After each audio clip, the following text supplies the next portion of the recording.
Bernard Keller sera-t-il élu comme en 2008 au premier tour des municipales avec plus de 57% des voix? Cette course-là s'annonce plus ardue, avec 4 listes adverses, dont une menée par son ancien premier adjoint, Bernard Loumagne, qui l'accuse aujourd'hui de mégalomanie, une trahison pour le maire sortant.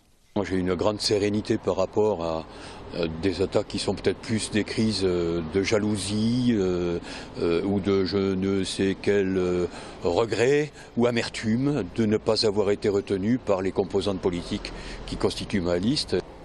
Quand quelqu'un participe à un projet depuis plus de 2 mandats sur une ligne politique partagée, oui, à un moment donné, c'est tout simplement une trahison. C'est même peut-être presque plus un manque d'honneur par rapport à soi, puisque ce que dit ce candidat, il y a des choses qu'il veut, mais ça on l'a déjà fait, ensemble d'ailleurs. Et il y a des choses qu'il dit ne pas vouloir, alors pourquoi il les a votées ? Autre dissident, Michelin Delicato du Front de gauche mènera lui aussi sa propre liste. À droite, l'UMP David Gerson promet pour sa part de redynamiser le centre de Blagnac et surtout de baisser les impôts. Moi je suis maire maintenant depuis 1996, je n'ai jamais augmenté les taux d'imposition.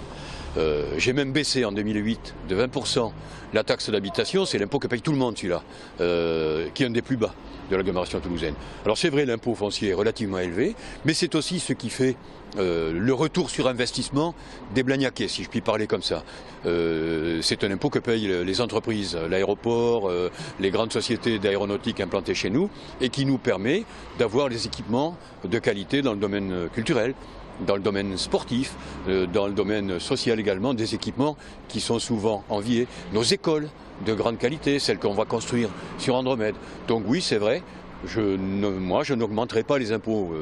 Mes opposants disent qu'ils vont les baisser. Certains, bon, si on veut croire ceux qui disent demain on rase gratis, moi, depuis 1997, je ne les ai pas commentés. Enfin, le frontiste André Bernardini mènera une liste bleu marine sur l'immigration, l'inégalité et l'insécurité. Voilà pour les forces en présence qui n'entament pas le dynamisme du maire sortant, qui a donc présenté sa liste Blagnac à cœur, composée d'élus et de personnes de la société civile, ingénieurs aéronautiques, artisans, retraités, enseignants ou architectes, et même une étudiante de 21 ans, étiquette PRG, la Benjamine de l'équipe.